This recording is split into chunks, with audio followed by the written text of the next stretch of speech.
మహిళల కోసం central bank of India ఇప్పుడు మీకు అందిస్తోంది గృహ రుణం. అతి తక్కువ వడ్డీ రేట్లకే ప్రత్యేక సెంటు గృహలక్ష్మి. పూర్తి వివరాలకు వెంటనే సంప్రదించండి 18003030. అధికారంలోకి వచ్చేందుకు రాష్ట్ర ప్రభుత్వం అలివికాని హామీలు ఇచ్చింది. అయితే ఈ హామీలు అమలు చేయడంలో కూడా కొంచెం చంద్రబాబు ఆర్థిక ఇబ్బందులు పెడుతున్నాయన్నటువంటి ఆరోపణలు వ్యక్తమవుతున్న నేపథ్యంలో ఇప్పటికే ఏదైతే అమ్మఒడి కావచ్చు, విద్యా దీవెన, అదేవిధంగా మహిళలకు గ్యాస్ సిలిండర్లు, మరోవైపు ఆరోగ్య ప్రధాని అయినటువంటి అంటే పేదలకు ఆరోగ్య ప్రధాని అయినటువంటి ఆరోగ్యశ్రీ రద్దు చేయడంపై కూడా పలు విమర్శలు వ్యక్తమవుతున్నాయి. అయితే ఈ నేపథ్యంలో రాష్ట్ర ప్రభుత్వ ఆర్థిక ఇబ్బందుల కారణంగా వీటన్నిటిని రద్దు చేస్తున్నటువంటి ఆరోపణలు బలంగా వినిపిస్తున్న నేపథ్యంలో మనతో పాటు సీనియర్ నాయకులు, ఆర్థికవేత్త, అదేవిధంగా మాజీ ఎంపీ, మాజీ మంత్రి, ఎమ్మెల్సీ రామచంద్రయ్య గారు ఉన్నారు. సార్, ముందుగా నమస్కారం సార్. మీకు సార్, ఏదైతే రాష్ట్ర ప్రభుత్వం అలివిగాని హామీలు ఇచ్చింది, ఆ హామీలు అమలు చేయడంలో కొంతమేర ఆర్థిక ఇబ్బందులు ఎదురవుతున్నాయనేటువంటి భావన వ్యక్తం ఎలా చూడొచ్చు అంటారు? అంతకుముందు కూడా ప్రభుత్వంలో ముఖ్యమంత్రి గారు చాలా స్కీమ్స్ అనౌన్స్ చేశారు. ఈ పాపులర్ స్కీమ్స్ ఎటువంటి అంటే ఓసారి ప్రజలు అనుభవించిన తర్వాత విత్డ్రా చేస్తే చాలా కష్టతరంగా ఉంటుంది ఉదాహరణ. ఎందుకంటే it's like riding tigers. The moment you will get you down, it will eat you away. Tigers మాదిరి.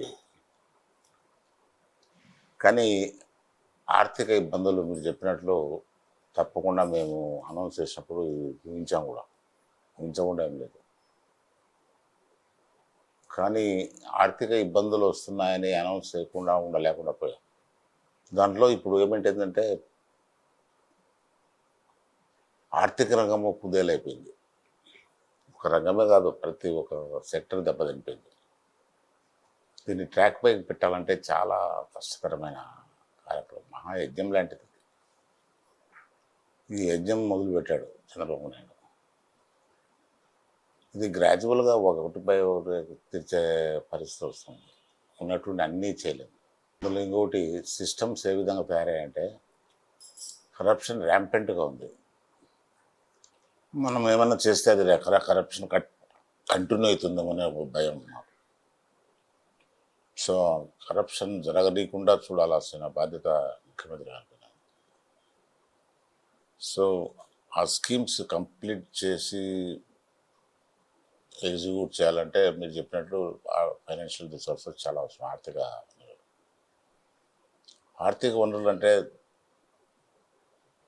సంపద సృష్టించడం ఒకటి, రెండు ప్రభుత్వానికి రావాల్సిన వనరులు పక్కదారి పట్టకుండా అవి గవర్నమెంట్ ట్రెజరీకి కానీ గవర్నమెంట్ రెవెన్యూకి రావాల్సిన అవసరం. అటువంటి పరిస్థితి ముందు లేదు. అది ప్రైవేట్ జేబుల్లోకి పోతానండి. మైనింగ్ అనుకోండి, లిక్వర్ ఇన్కమ్ అనుకోండి, ఏదైనా అనుకోండి. సో అవన్నీ అరెస్ట్ చేసి అదంతా గవర్నమెంట్ ట్రెజరీకి వచ్చేటట్టు చేయటం అనేది ఒక పెద్ద బాధ. దీనిలో అఫెక్టెడ్ పర్సన్స్ కూడా ఉంటారు. అందువల్లనే ప్రజలు కోరేది సహనం వహించాల్సిన అవసరం ఉంది. మీరు ఇంతకుముందు ఎన్నుకున్న ప్రభుత్వము భయంకరమైన పరిపాలన ఇచ్చింది. దానివల్ల ఏమైందంటే వచ్చిన ప్రభుత్వాలు ఏ విధంగా ఇవి ఇంప్లిమెంట్ చేస్తాయా అనేటువంటిది చూడాలనే ఉత్సుకత చాలామందికి ఉంది. బట్ చంద్రబాబు నాయుడు గారు కొద్దిగా బ్యాలెన్స్డ్గానే పోతున్నారు. దూకుడు స్వభావం పెంచే కొద్దీ అలజడి ప్రభుత్వ ప్రజల్లో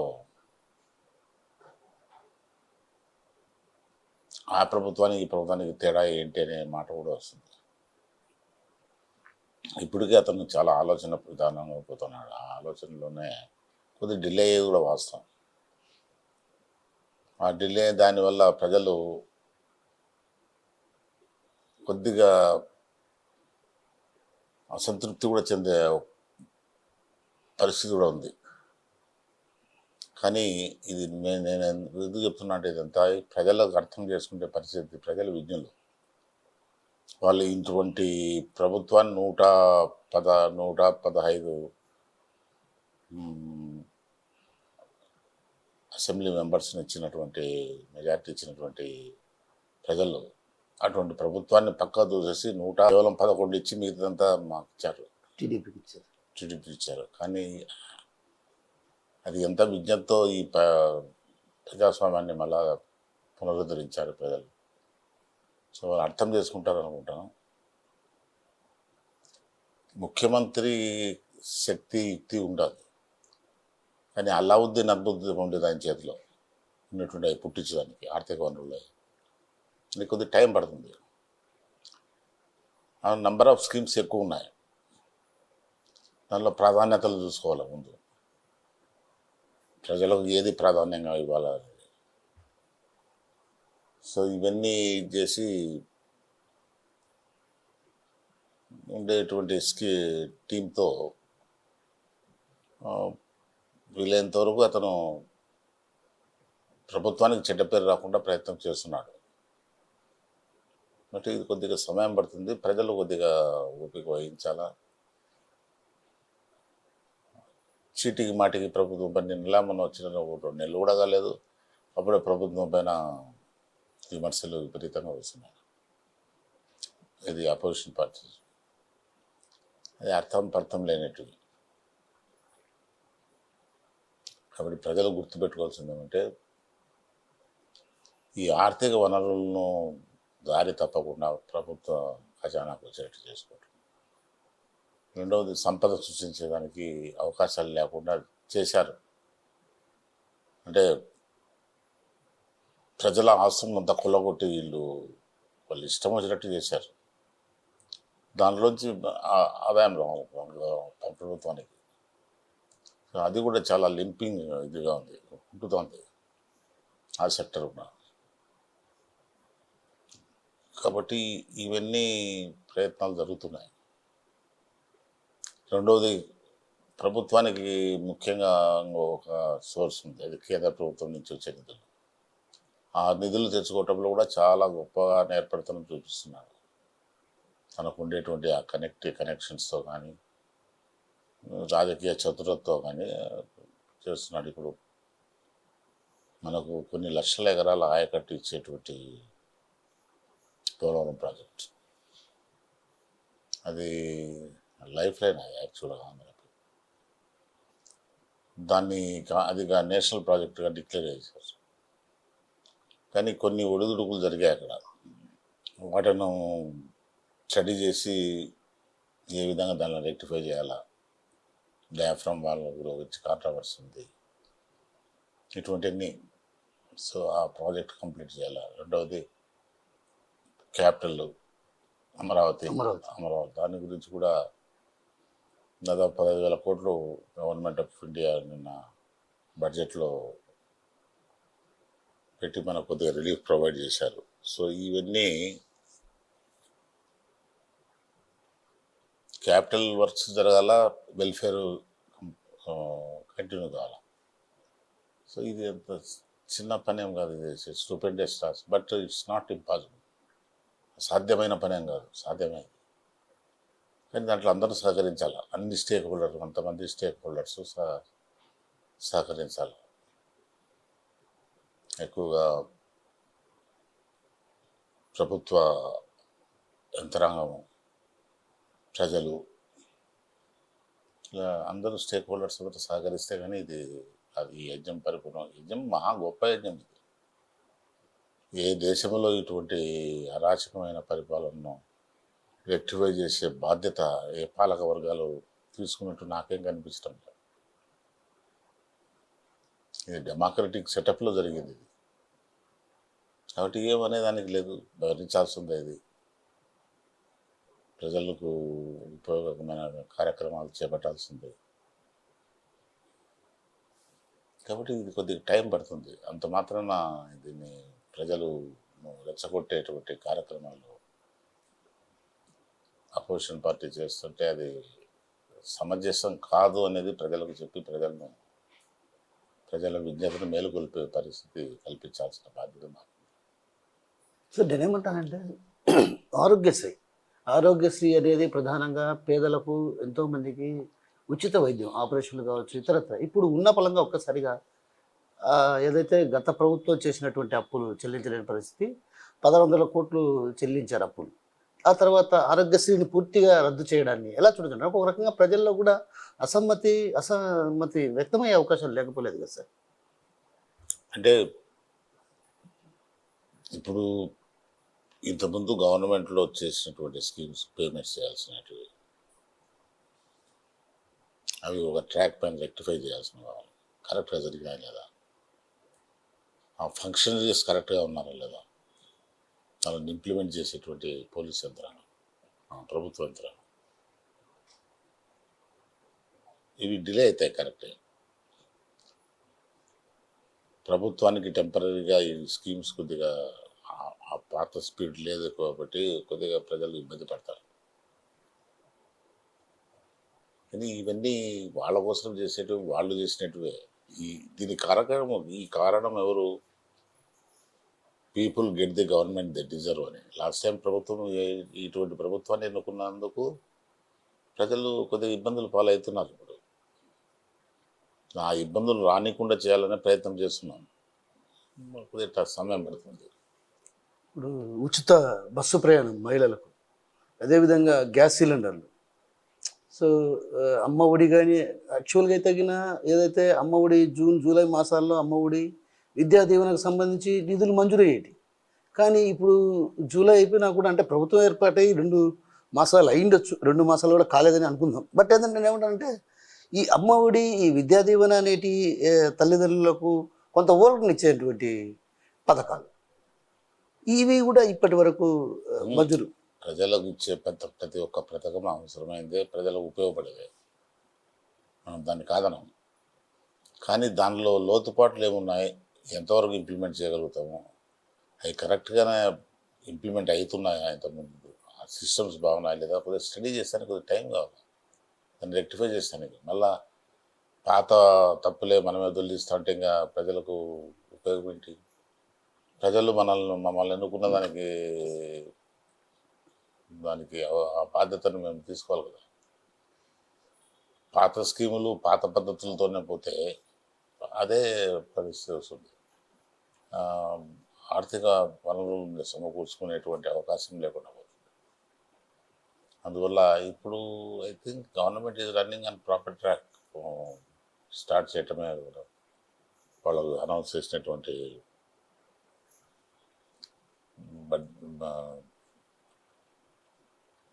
వెల్ఫేర్ స్కీమ్స్లో కొన్ని క్యాష్ పేమెంట్స్ కానీ అటువంటివన్నీ జరుగుతున్నాయి, బాగానే జరుగుతున్నాయి. ఐ థింక్ చాలా ఎఫెక్టివ్ కూడా జరుగుతున్నాయి. ఆ ఎఫెక్టివ్నెస్ రావాలంటే కొద్దిగా బాగా స్టడీ చేయాలి, దానిలో ఏదైనా లోతుపాట్లు ఉంటే రెక్టిఫై చేయాలి. Motivation of the people who are implementing the schemes, that is very important. Motivation of the people who are beneficiaries, that is also very important. ఈ రెండు మేము సమన్వయం చేసుకుని పోవాల్సిన పరిస్థితి వస్తాం. మేము ఒక ఫిజికల్ యాక్టివిటీ కాదు, మాకు మెంటల్ యాక్టివిటీ కూడా బాగా చాలా ఎక్కువ ఇట్లా. మేము అర్థం చేసుకోవాలి, మేము అది రెక్టిఫై చేసి ప్రజలకు నచ్చచెప్పే ప్రయత్నం. ప్రజలు ఇప్పుడు డిలే అయితే వాళ్ళు రెచ్చగొట్టే లైన్లో పోయే ప్రమాదం కూడా ఉంది. అటువంటి ప్రమాదాలు పోనీకుండా చూడాల్సిన అవసరం మాకు ఈ కారణంగా ఉంది. ఇది జరుగుతుంది, ఇది నిదానమైన కూడా మీకు చాలా ఉపయోగకరమైన మార్గాలు ఎత్తుకున్నాము. సో అది ప్రజలు కూడా సహకరించాలని నేను కోరుకుంటున్నాను. సార్, ప్రధానంగా కడప జిల్లాలో సాగునీటి ప్రాజెక్టుల భద్రత పైన కొన్ని అనుమానాలు ఉన్నాయి. ఏదైతే పింఛా ప్రాజెక్టు కావచ్చు, అన్నమయ్య ప్రాజెక్టు మీరు చూశారు. అన్నమయ్య ప్రాజెక్టు జలప్రలయం కారణంగా దాదాపు 40 మంది దాకా మృత్యువాత పడడం జరిగింది. వేలాది జంతువులు, ఈ విధంగా ఒక రకంగా గేట్లు కానీ అలాంటివి కొంచెం మరమ్మతులు కూడా. ఏదో మైలవరం జలాశయం పూర్తిగా దెబ్బతిందన్నటువంటి, ఆనకట్ట దెబ్బతిందన్నటువంటిది ఒకటి వినిపిస్తుంది. మరోవైపు పింఛా ప్రాజెక్టు కూడా గేట్లు కూడా సరిగా లేవన్నటువంటి భావన. అంటే ఒక రకంగా గతంలో రింగు బండి దెబ్బతినింది, ఇప్పుడు గేట్లు కూడా మరమ్మతులకు నొచ్చుకునే పరిస్థితి. ఇలాంటి పరిస్థితి నేపథ్యంలో కడప జిల్లా సాగునీటి ప్రాజెక్టులపై ఉన్న భద్రతపై ముప్పు ఉందన్నటువంటి భావన వ్యక్తమవుతున్న తరుణంలో కడప జిల్లా సాగునీటి ప్రాజెక్టులపైన ఏమైనా ప్రత్యేకమైన దృష్టి సాధించే అవకాశాలు ఏమైనా ఉన్నాయా? చాలా అవసరం అది. ఎందుకంటే ప్రజలకు 4 కాలాల పాటు ఉపయోగపడేటువంటి ప్రాజెక్ట్స్. వాటిను ప్రాపర్ మెయింటెనెన్స్ లేకుండా అవి దెబ్బతింటాయి. నిన్న చూడండి, తుంగభద్ర ప్రాజెక్టులో గేట్ తెగిపోయింది. ఆ గేటు వాటర్ సేవ్ చేస్తానికి దాన్ని ఎలక్షన్ అంత ప్రాబ్లం వచ్చింది. ఇక్కడ డెలిబరేట్గా వదిలేశారు మెయింటెనెన్స్ లేకుండా. అంతా చూస్తే నిపుణులను తెప్పించి మనము వాళ్ళ సలహాల ప్రకారం పోయే పరిస్థితి వస్తుంది. సో కాబట్టి ఇది ప్రజలకు కొద్దిగా ఇన్కన్వీనియన్స్ ఉంటుంది మొదట్లో, బట్ అటు ఇన్కన్వీనియన్స్ వీలైనంత వరకు మినిమం చేసేదానికి మేము ప్రయత్నం చేస్తున్నాం. ముఖ్యమంత్రి గారు చాలా కష్టపడుతున్నారు. నేను చెప్పినట్లు doesn't hold any Aladdin's lamp in his hand. Is a human being. ఎంతవరకు కంపారిటివ్గా తన మేధస్సును ఉపయోగపెట్టి తన శక్తియుక్తులను ఇది చేసి ప్రజలకు ఏ విధంగా వనరులు సమకూర్చుకుని ప్రజలకు అవసరాలు తీర్చాలనే ప్రయత్నం చేసేవాడు. కానీ మాంత్రికుడేం కాదు. బట్ మీరు చెప్పే ఇవన్నీ టెంపరీగా డిలే కావచ్చు, కొద్దిగా లాగ్జిటీ ఉండొచ్చు స్కీమ్స్ ఇంప్లిమెంటేషన్లో, బట్ డెఫినెట్గా ఇది కరెక్ట్ లైన్లో తీసుకోవాలి. అది బెనిఫిషియర్స్ సెలెక్షన్ కూడా కరెక్ట్గా ఉండాలి. ఇంతకుముందు బెనిఫిట్ సెలెక్షన్ ప్రాపర్గా లేదు. దాంట్లో ఎన్ని ల్యాప్సెస్ ఉన్నాయని అనేది మేము చూస్తూనే ఉన్నాం. సో అవన్నీ కరెక్ట్గా చేసేదానికి టైం పడుతుంది. మెథడ్స్ మనం రూపొందించుకోవాలి. సో ఈ విధంగా ఇబ్బందులు ఉన్నాయి, నిజమే, వాస్తవం. ఇప్పుడు కొన్ని ఉన్నాయి. మైనింగ్ సెక్టర్ ఉంది. మైనింగ్ సెక్టర్ నేను రూలింగ్ పార్టీ సంబంధించిన నేనే వింటున్నా. It is no way different from earlier government mining. Correct కాదు అది. వాళ్ళకు కూడా ఆ స్టేక్ హోల్డర్ కూడా నేను చెప్తున్నాను, మీరు చేసిన సిస్టమే ఇది. ఇప్పుడు కరప్షన్ అనేది ఇట్స్ 2 పార్టీ ఫోల్డ్ ఉండాలి. సింగిల్గా కరప్ట్ చేయలేడు. అధికారులు ఒకరే కరప్ట్ చేస్తారు, ఇచ్చేవాడు ఉంటే కూడా వాళ్ళు కరప్ట్ చేస్తారు. ఆ విధంగా మీరు అలవాటు చేశారు కాబట్టి దీన్ని రెక్టిఫై చేస్తున్నాం. కాబట్టి మీరు మా మాటలు పరుషంగా ఉండొచ్చు, కానీ వాస్తవాలు అవి మీరు సహకరించకుంటే ఇదే కంటిన్యూ అవుతుంది. ఇదే కంటిన్యూ అయితే ఇంకా డిఫరెన్స్ ఏముంది? అర్లియర్ రిజిమ్కి ఈ రిజిమ్కి డిఫరెన్స్ లేదు. కాబట్టి కొంత డిలే అయినా ఇది పర్ఫెక్షన్ వచ్చేంత వరకు సహకరించాల్సి ఉంటుంది. అయితే వైసీపీ నేతలు ఏ విధంగా వ్యవహరించారో టీడీపీ నేతలు కూడా అదే విధంగా వ్యవహరిస్తున్నారు. ఒక గతంలో ఏ విధంగా అయితే అవినీతి జరిగిందో ఈ 2 నెలల కాలంలోనే కడప జిల్లాలో కొంత అవినీతికి తరలేపారు. ఏదైతే మీరు అన్నట్టు మైనింగ్ సంబంధించిన వ్యవహారాలు కావచ్చు, ఇవన్నీ కూడా పెద్ద ఎత్తున జరుగుతున్నాయన్నటువంటి ఆరోపణలు బలంగా వినిపిస్తున్నాయి. ఏది కడప జిల్లాకు సంబంధించిన కొందరు నేతలు, అంటే వీళ్ళ తీరు, అంటే వైసీపీ నేతలు ఏ విధంగా వ్యవహరించారో టీడీపీకి సంబంధించినటువంటి ఎమ్మెల్యేలు కూడా అదే తీరులో వ్యవహరిస్తున్నారన్నటువంటి ఆరోపణలు ఉన్నాయి. నిజమేనా? వాళ్ళు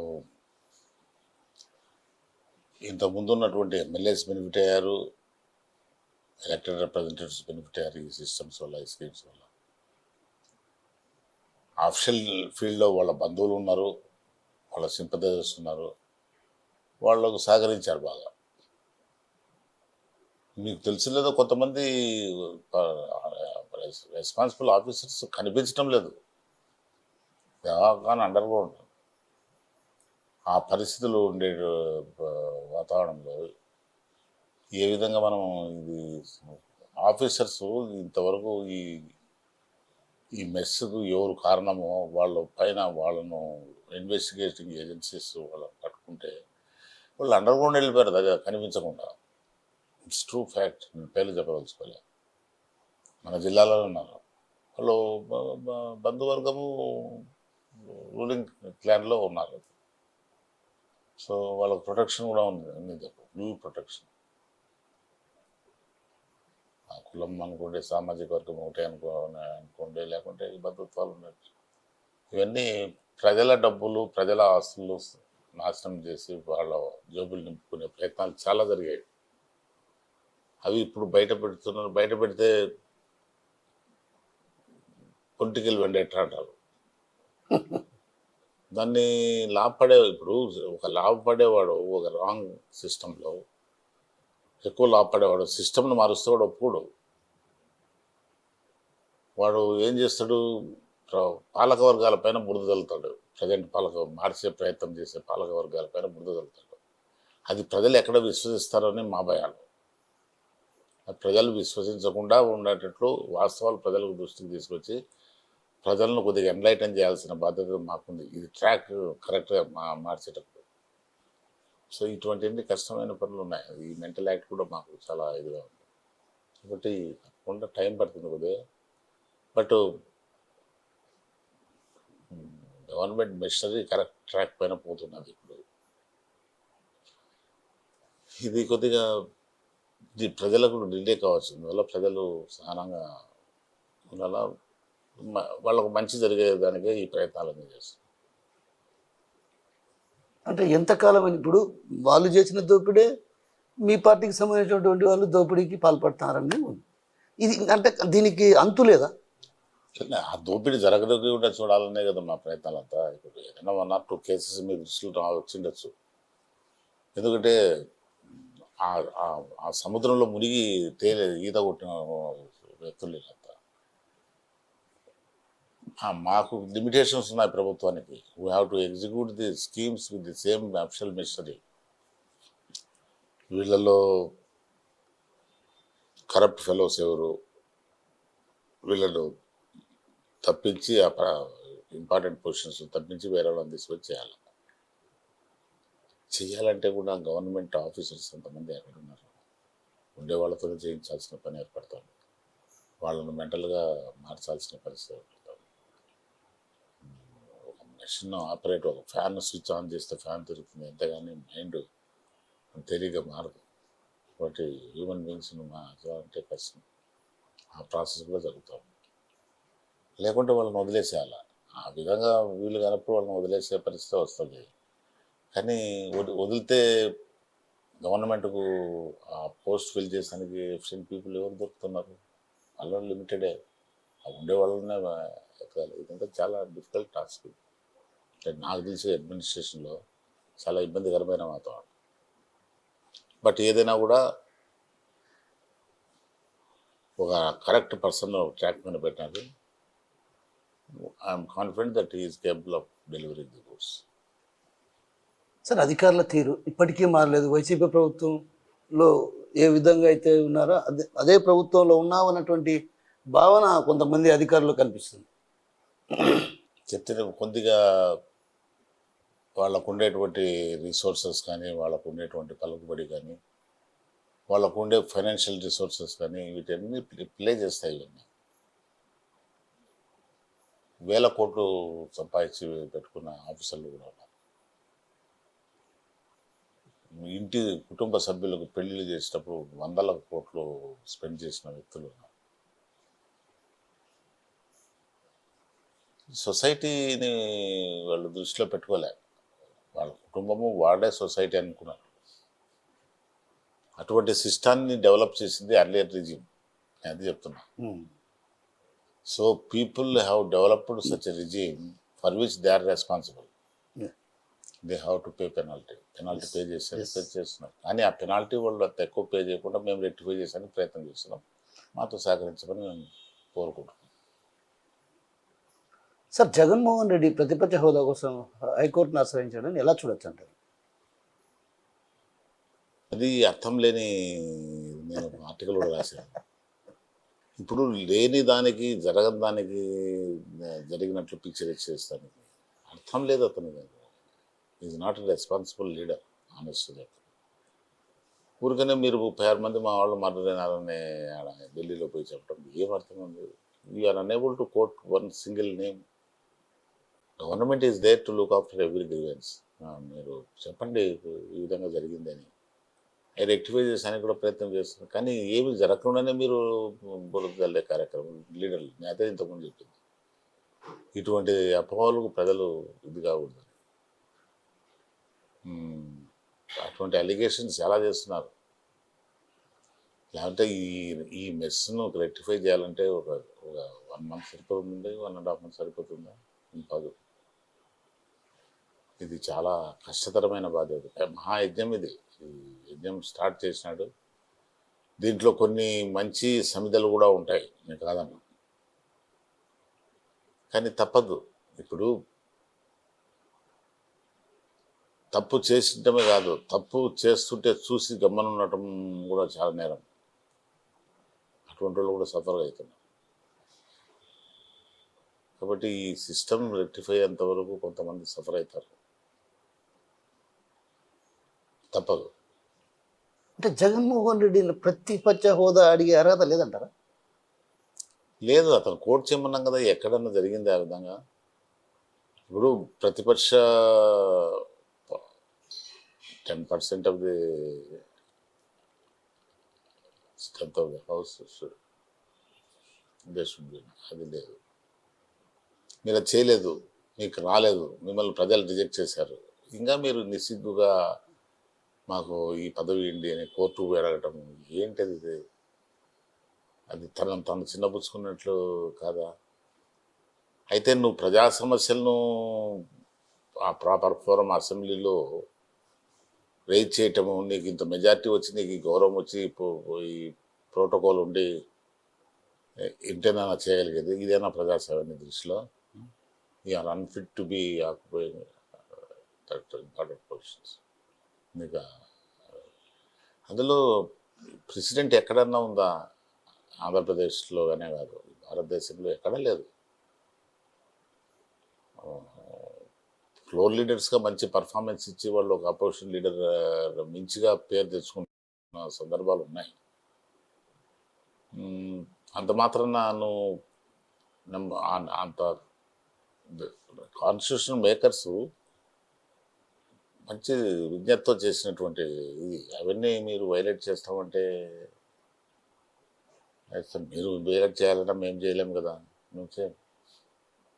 అందువల్ల ఇప్పుడు ఈ విధంగా మీరు ఉండే అవకాశాలు అసెంబ్లీకి రాకుండా మీరు ఎక్కడో వేరే ఊళ్ళో మీరు అపోజిషన్ లీడర్గా ఇస్తేనే నేను బాధ్యత నెరవేరుస్తాను అంటాను. How foolish it is, how irresponsibility.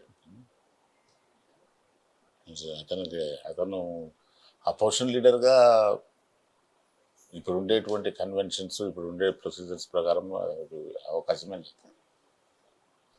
అంటే ఒక రకంగా జగన్నే టార్గెట్ చేసుకున్నారు. ఎందుకంటే సెక్యూరిటీ తగ్గించడం, గతంలో ఏదైతే సెక్యూరిటీ ఉందో ఇప్పుడు ఆ సెక్యూరిటీ లేదు. తర్వాత తను కూడా కోరటం జరిగింది, ఏదైతే నాకు కుదించినారు సెక్యూరిటీ, అదేవిధంగా జామర్ ఉన్నటువంటి వాహనం కావాలి అని ఆయన అడుగుతున్నప్పటికీ కూడా రాష్ట్ర ప్రభుత్వం ఎందుకు లేదు? అలా రాష్ట్ర ప్రభుత్వం, కేంద్ర ప్రభుత్వం నిన్న ఎక్కువ అతనే ఇంప్రూవ్ చేసింది, అతని సెక్యూరిటీని ఎక్కువ చేసింది కదా. జరగచ్చు, wherever there is a genuine grievance you can represent it and you can achieve it. అంతేగాని నువ్వు పెద్దానికి దాన్ని లొల్లి చేసి ఇది చేస్తామంటే అది ఎట్లా వీలవుతుంది? నువ్వు అంత అన్పాపులరా? Are you so unpopular with the people? నువ్వు 700-800 మందిని సెక్యూరిటీ పెట్టుకొని తిరగాల్సినంత అవసరం ఉందా కామన్గా? అది యూఆర్ ఎక్స్పోజింగ్, మీరే ఎక్స్పోజ్ అవుతాడు. థ్రెట్ ఉంది అనేది ఎవరు థ్రెట్ ఉంది? ఆయనకి థ్రెట్ ఉంది నాకు అని అంటున్నారు. అంటే మీరు ఇచ్చిన పరిపాలనతో ఈ బాధపడిన వాళ్ళు వల్ల థ్రెట్ ఉందా? ఎట్లా ఎవరితో థ్రెట్ ఉంది ఆయనకు? ఏం లేదు. అది అవన్నీ వాస్తవాలు కాదు. ముఖ్యమంత్రిని మించిన సెక్యూరిటీ నక్సలైట్స్ క్లైమర్ మైన్స్ పెట్టి చంపాలని ప్రయత్నం చేసినప్పుడు కూడా ఎదిరించి ఆ వ్యక్తి అపోజిషన్లో రూలింగ్లో ఉండేది. మీకు ఏమన్నా జరిగేదే అవకాశాలు ఉన్నాయా? ఏం లేవు అసలు, బేస్లెస్ అప్రిహెన్షన్స్ ఇవన్నీ.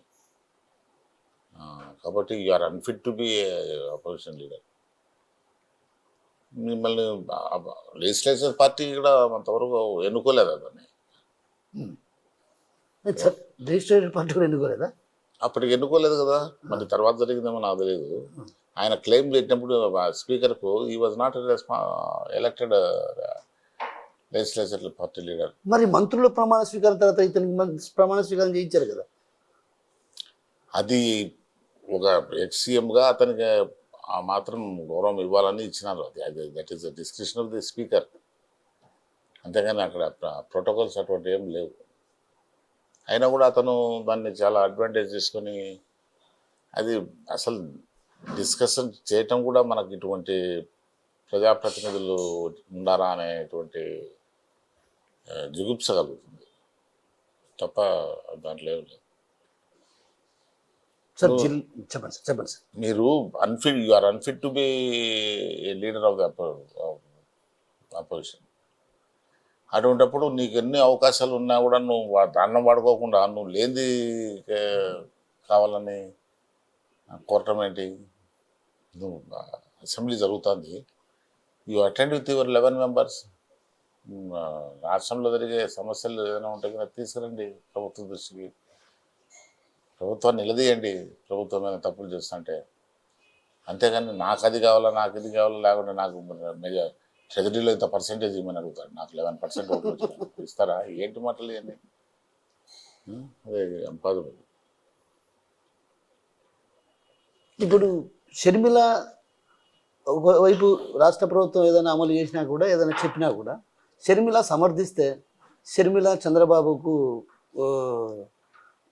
అంటగట్టే ప్రయత్నం, అంటే దత్తపుత్రికలు అంటూ ఇంకోటి చేస్తుంది. ఎట్లా చూడొచ్చు అంటారు దీన్ని? ఇదే అతన్ని మన పవన్ కళ్యాణ్ గారిని దత్తపుత్రుని చేసి పేరు పెనాల్టీ, ఇంకా పెద్ద పెనాల్టీ పే చేస్తారు. అతను స్నానం వహించి తెలివిగా ప్రజల్లో హీరో అయిపోయాడు. రియల్ సినిమా హీరో కాదు, ఈజ్ ద రియల్ హీరో. ఇవన్నీ చరిత్ర చెప్తున్నాయి, దాని పర్యవసానాలు ఏంటని తెలుస్తున్నాయి. అయినా కూడా మళ్ళీ మీరు అదే తప్పులు చేస్తామంటే ఏం చెప్పాలి? ప్రజలు జాగ్రత్తగా చూస్తున్నారు. సార్ చివరిగా ఒక్క మాట అడుగుతాను. జిల్లాలో అసమ్మతి భారీ స్థాయిలో వ్యక్తం అవుతుంది. అదేవిధంగా నేతల మధ్య ఒక రకంగా పరస్పర భేదాలకు దారితీస్తున్నటువంటి పరిస్థితి. లైక్ పేర్లు చెప్పను కానీ పులివెందుల కావచ్చు, కడప కావచ్చు, కమలాపురం కావచ్చు, అంటే జిల్లాలో ఉన్నటువంటి ఉమ్మడి కడప జిల్లాలో కొంత నేతల మధ్య కొంత సద్ధత ఉంది. ఎందుకంటే పార్టీ అధికారంలోకి వచ్చినా కూడా, ఎవరైతే పార్టీ అధికారంలోకి వచ్చినా కూడా నేతలకు కొంచెం విలువ ఇవ్వట్లేదు. పార్టీ కార్యకర్తలకు చంద్రబాబు ఒకవైపు భరోసా ఇస్తున్నా కూడా స్థానికంగా ఉన్నటువంటి కొందరు కొంత ఇది చేస్తున్నటువంటి ఆరోపణలు ఉన్నాయి. అటువంటిదేం లేదు, ఎవరి రోళ్ళు వాళ్ళు చేసుకుంటూ పోతున్నారు. ప్రజలకు అవసరమైన అంటే సబ్జెక్ట్ టు దిస్ లిమిటేషన్స్, నేను తప్పని చెప్పిన లిమిటేషన్స్. ఆ లిమిటేషన్స్ దృష్టిలో పెట్టుకుంటే మీరు చెప్పేటువంటి వాతావరణం ఏం కనిపించడం. కొందరు కొత్త వాళ్ళు ఉంటారు, వాళ్ళకు ప్రభుత్వంలో ఎక్స్పీరియన్స్ కొద్దిగా తక్కువ ఉంటుంది, కొద్దిగా ఏదైనా తొందరపడచ్చు. అంతేగాని అంత మాత్రాన అది అన్టాలరబుల్ ఏమి కాదు. సాటిస్ఫాక్టరీగానే ఉంది పర్ఫార్మెన్స్. అంటే పదవుల విషయంలో కొంత పదవులు పాలిటిక్స్ ఇది nothing but art of convincing. Limited పోస్టులు ఉన్నప్పుడు ఈ మెజార్టీ అందరినీ రూట్ మెజార్టీ వచ్చింది, మామూలు మెజార్టీ కాదు. వీళ్ళందరినీ సాటిస్ఫై చేయాలంటే కూడా స్టూపెండస్ టాస్క్ ఇది అందరికీ. అంటే వాళ్ళకు తగినంత, అంటే జనరల్గా ప్రజలకు వాళ్ళు ఎంతవరకు సేవ చేస్తున్నారో ఆ తృప్తే వాళ్ళకు పదవి. అది పర్ఫార్మెన్స్. ప్రభుత్వం ఇచ్చే గవర్నెన్స్ బాగుంటే కనుక లెజిస్లేటివ్ సాటిస్ఫై అవుతారు. అది కొద్దిగా పీరియడ్ గడిచే కొద్ది జరుగుతుంది, తెలుస్తుంది కూడా. ఉంటారు నాకు పదవులు రాలే అది ఎట్లా అని కొంతమంది. ఇప్పుడు ఈ జిల్లాలో మంత్రి ఉన్నాడు, ఫస్ట్ టైం ఎమ్మెల్యే అయినాడు, మంత్రి అయినాడు. ఇప్పుడు ఎన్ని సామాజిక వర్గాలను కన్సిడర్ చేయాల్సి వస్తుంది, ప్రాంతాలను కన్సిడర్ చేయాల్సి వస్తుంది. Making a cabinet is not an ordinary thing in Indian democracy. చేస్తా వచ్చినారు, చేసి తర్వాత డెలివరీ చేయాలి గూడ్స్, అది కూడా ఇంపార్టెంట్. దాంట్లో ఇప్పుడు నేను అనుకున్నాను నేనే పెద్ద చేయగలుగుతాను, వేరే వాళ్ళు చేయలేరనే భావన నాకు ఉండొచ్చు, కానీ అది కరెక్ట్ కాదు. జగన్మోహన్ రెడ్డి స్వప్రయోజనాల కోసం తప్ప ప్రజల సమస్యల కోసం పోరాటం చేయడానికి అసెంబ్లీకి రావటం లేదు. అందుకే తను స్వప్రయోజనాల కోసమే ఆరాటపడుతున్నారు. అతను ప్రతిపక్ష హోదా కూడా అనర్హుడు. అయితే రాష్ట్ర ప్రభుత్వం ఏదైతే హామీలు ఇచ్చిందో ఒక్కొక్కటిగా అమలు చేసే దిశగా అడుగులు వేస్తున్నాం. ఎందుకంటే కొంత ఆర్థికపరమైన అంశాలు కావచ్చు, అదేవిధంగా గతంలో చేసినటువంటి రాష్ట్ర ప్రభుత్వం చేసినటువంటి తప్పిదాలు వాటన్నిటిని పరిగణలోకి తీసుకొని అవన్నీ కూడా బేరీజు వేసుకున్న తర్వాత ప్రతి సంక్షేమ పథకాన్ని అమలు పరిచే దిశగా కూడా చంద్రబాబు అడుగులు వేస్తారు. మరోవైపు ఏదైతే సాగునీటి ప్రాజెక్టుల విషయంలో కూడా చాలా స్పష్టతగా ఉంది. ఎక్కడే కానీ సాగునీటి ప్రాజెక్టుల విషయంలో కూడా గొప్పగా ప్రాధాన్యతనిచ్చి ప్రజా సమస్యలు ఎప్పటికప్పుడు పరిష్కరించే దిశగా కూడా చంద్రబాబు అడుగులు వేస్తారు. ఖచ్చితంగా తను ఇచ్చినటువంటి ప్రతి హామీని కూడా అమలుపరిచి తనేమిటో నిరూపించుకునే పరిస్థితి త్వరలోనే ఉందన్నటువంటి భావన మనతో పాటు ఉన్నటువంటి ఎమ్మెల్సీ రామచంద్రయ్య గారు చెప్తున్నారు. కెమెరా పర్సన్ హరితో కిషోర్, RTV కడప నుంచి. మరిన్ని వీడియోస్ కోసం ఛానల్ ని సబ్స్క్రైబ్ చేయండి. లేటెస్ట్ అప్డేట్స్ కోసం వాట్సాప్ ఛానల్ ని ఫాలో చేయండి. అండ్ లింక్ డిస్క్రిప్షన్ లో ఉంది.